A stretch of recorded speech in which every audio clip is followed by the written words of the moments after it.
Ladies and gentlemen, welcome back to another SLG Meetup. I'm not sure about you, but here in Miami it's already wine o'clock. And that's where we're going to be bringing with us the Senior Editor and Projects Director at Wine Spectator. His name is James Molesworth, and he's going to tell us all about wine and how interesting it has been to implement it as part of the lifestyle of all this luxury affluent. There he is. What's going on, James? Morning, Alvaro. How are you? Very good, very good. As I said, it's wine o'clock already. It's wine o'clock. Even though I'm on the West Coast, it's always wine o'clock. I love that. Well, thank you so much for joining us today. Thanks for having me. No, of course, absolutely. And, I was telling about how you became the senior editor and the projects director at Wine Spectator magazine. You've been with them since 1997, right? It's been a long journey already. I've passed the 25-year mark and going strong. Congratulations. Thank you. So tell us a little bit about what you're doing and what is so exciting about being part of the Wine Spectator magazine. Well, just to get your followers situated, Wine Spectator is the world's most widely read wine publication. It's aimed at consumers. We have over 3.5 million readers. We review wines and give news and information on the wine and hospitality industries. All of our wine reviews are done blind, which means we don't know who the producer is or what the price is, and that way we're objective. And then, of course, we cover lifestyles, recipes, travel, everything like that. And, it's basically a lifestyle magazine with hardcore journalism at the center. And I got involved way back, as you know, in 1997. Prior to that, I had been a sommelier for a year at a restaurant in Midtown Manhattan, and I'd been in wine retail for a few years. But when I joined the magazine, I was just a wee lad, and I was helping to set up the tastings for the other editors, and really accelerated my wine knowledge through that process after both the retail and restaurant side of things. And after a few years, one of the editors left for other possibilities, and so they said, well, you're next man up. And at the time, I started covering, I think it was Loire in South Africa. And 25 years later, here I am. I'm covering Bordeaux, the Rhone Valley, California Cabernet, California Pinot, a couple of other things. It's been a great ride. Wow, that's amazing. What's your favorite wine? My favorite wine is the Rhone Valley, which is interesting because as a journalist, I can't play favorites. And so when I'm reviewing wines from the Rhone Valley, I have to sort of temper my enthusiasm. But, if I were stuck on a desert island, I would be drinking Rhone wines for sure. Got you. Okay, very good. I mean, I'm always curious, right? Somebody that does this for a living, what's their take on this? Yeah, we have our favorites, but we have to play it even because there's so much out there, and the wine world is so diverse, and there's so much good stuff. We want to point readers to the direction of all the good wines out there. Now, it's very fascinating to see the entire journey on how you've been going from in 1997, starting on it, and now senior, editor and projects director at the magazine. Now, what are some of the things that you're doing in order to launch these reviews? Like, walk us through the process. So the magazine's been around for 40 years, since the 1970s. It was once based on the West Coast. Now it's based in New York, and our team of editors have specific regions that they cover. As I mentioned, for instance, I'm covering Bordeaux and other regions. We taste those wines, we taste them blind, we review them, and then they go into the magazine proper. So it's print journalism, which is a bit old school, but we also have the digital side. We have a website, we have social media presence.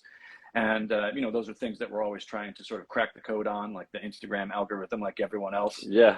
But generally, I think our combined years of experience, many of the editors have been around the magazine as long as I have been. Our readership is very loyal, and our brand is very recognizable in the marketplace because of that history that we have. Got you. Now, in terms of collaboration, do you do any collaborations with the brands directly or with other, members of the industry, or no? Not really, because we're a journalistic outlet. We do have our events department, which puts together events. So you could call that a collaboration. One of the events that we do every year is called the New York Wine Experience, which is over a weekend in October. We have a couple thousand consumers that come to that event, and we bring them into contact with about 250 wineries, of which are pouring wines that we rated 90 points or better on our scale. And that all goes to charity, and that charity is the M. Shankin Scholarship Fund, which goes to put kids through school at UC Davis, which is the main winemaking and viticultural school in the United States. So we're trying to give back to the industry at the same time. So, maybe not a pure collaboration, but we definitely work with the industry and try to get back to the industry that we're covering. Got you. Okay. Now, in regards to your audience, the audience that you're reaching on is, I'm assuming, all wine lovers, but is there any specific niche?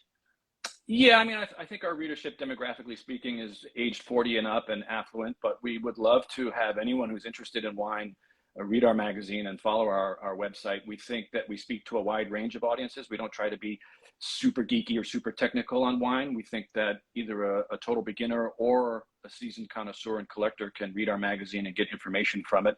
And so while the readership of the magazine tends to skew 40 and up, the website tends to be a little younger. Social media obviously has a totally different demographic. We're trying to put all those things together to cover a wide audience here in the US market. Mm-hmm. And as a magazine, you cover ad spaces. So let's say I do real estate and I know that you specify on a specific niche market that can buy or that has access to these properties that I care about. So do you offer those ad spaces?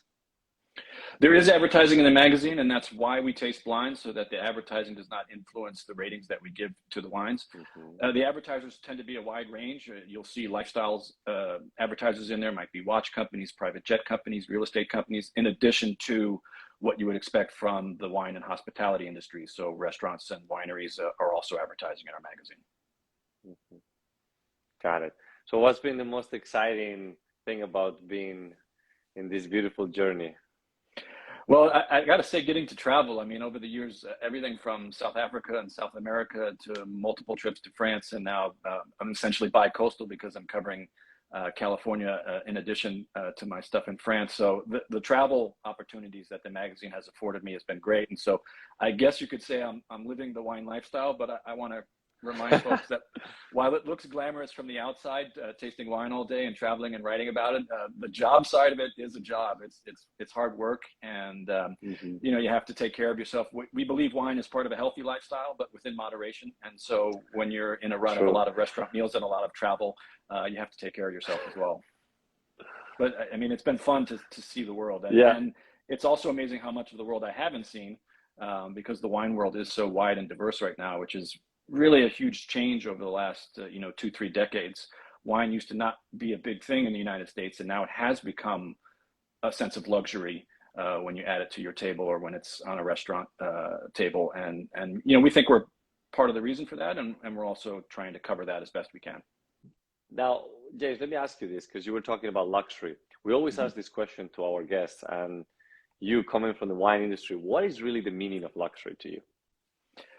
To me, it's about authenticity. I think that word gets used a lot, especially in social media these days when you have influencers and other people trying to spread information. I think authenticity is the main thing. So whether it's a watch, a wine, a painting, an apartment, the sense that the person who made that wine is farming the land respectfully, is putting a product in the bottle that is enjoyable, that stimulates conversation, that makes food taste better, and that was done by hand. I think that's what luxury is. As a consumer, as a journalist, I'm cautious about that because I don't want people to be spooked by wine and think it's only luxury. But I do think it's luxurious to have a bottle of wine on the table with your meal, and I think you can do that for $20 a bottle, and you can do it for $200 a bottle. It depends. Mm-hmm. But I think being educated about it and understanding the authenticity behind it is really what makes it luxurious. Got it. No, thank you. Thank you for sharing that. I love it. Mm-hmm. Authenticity. I haven't heard that word related to luxury in a while, and we always ask this question, so I really like to hear that coming from you.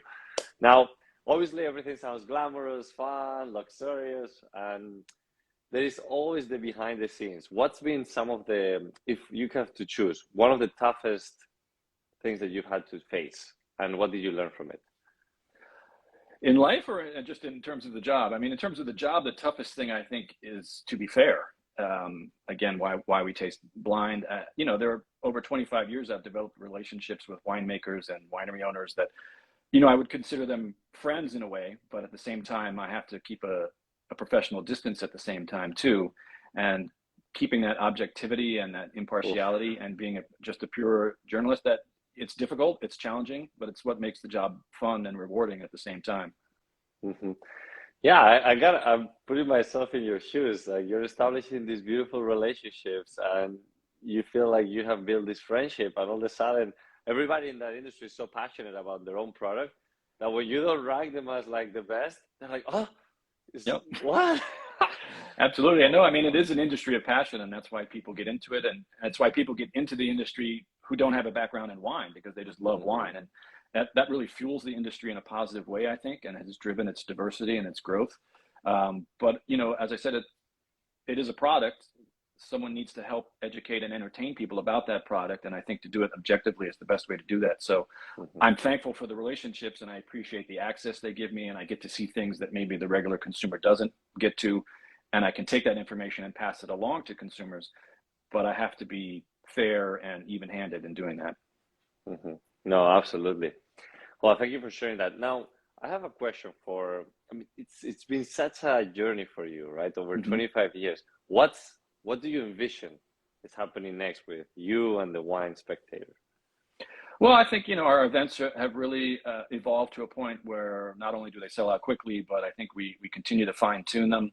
I think the magazine is always trying to, while we know what we do well, figuring out what we need to do to bring in a new audience, generally the millennial audience, which right now has not really embraced wine fully yet. I think we're trying to deal with that going forward. We know that our current readership is loyal, but we, of course, would always like to break into a new demographic category. And I think the millennials are very challenging to get on board.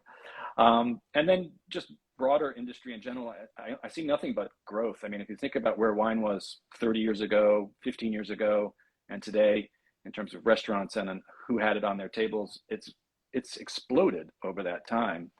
And there are now places making wine that didn't make wine before, weren't taken seriously before. So it's not just France and Italy and California, but it's Chile, it's Argentina, it's Greece, it's Croatia, it's South Africa, it's Portugal, it's all of these other places, some of which have long histories, some of which have short histories.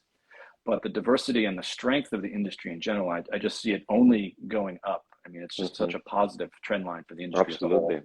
Obviously, now that we're doing this Instagram Live and we see how social media has exploded, when we look into other categories in that food and beverage industry, we're looking at this guy reviewing pizzas and this guy reviewing donuts and this guy reviewing whatever, you know, and everything goes so viral, and the new generations, they get attached so much into these reviews about the food. I don't know if there is something like that with wine, but definitely an opportunity in there to utilize the background that you guys already created and the authority and credibility to start using more that new social currency or the new way of showcasing the reviews. Yeah, I mean, I try to be as active on social media as I can be here on Instagram as basically my main social media presence. You know, wine is visual too. So the photographic side of it, beautiful vineyards, the people behind it, the things that you can't put in print necessarily are obviously what we try to reach through Instagram and social media. But in the end, we want people to read. I mean, you have to educate yourself, and reading is one of the best ways to do that. And the magazine, which is oversized and a glossy format. So I think the artwork in there is very compelling as well. But as I said, old school journalism is what we do, and trying to fit that into the modern world is what we're trying to do. I think we're doing a good job, but we could always do better. No, amazing. Well, listen, thank you so much for everything. Is there any last takeaways that you would like to share? I would just say, you know, the more you know, the better you can drink. And it's the same with anything that's luxury related, right? If you're going to a museum and you're looking at the paintings, you know, knowing who made it, what the time frame was when they made it, how they made it, that's all part of it. Your watch, your car, whatever it is that you find luxurious. Wine is the same thing. It's an enormous amount of information out there. It's exponentially growing every year because there's a new vintage, there's a new winery, the wineries change hands, there's so much going on. So just educate yourselves, and it's just something that you can entertain yourself with at the same time. Educating and entertaining, and that's what we like to do. I love that. Well, that's a good way to wrap this up. It was very uplifting conversation, very informative. And well, after this, I gotta just go for a glass of wine. Why not? Why not? It's definitely wine o'clock where you are. So yeah, exactly. I advise it. All right. Well, thank you so much, James. I encourage everybody that is watching or listening, either now or later, to follow James, follow Wine Spectator. It's such an encouraging and uplifting content, and really interesting as well, because what you just said right now about educating and entertaining, it's just such a fine line that works so well together. So thank you again, James. Appreciate it. I will definitely let you know next time I'm on that side of the country. And if you ever come here to Miami, let me know as well. Okay, thanks for having me, Alvaro. Appreciate it. Take care. Bye-bye. Cheers.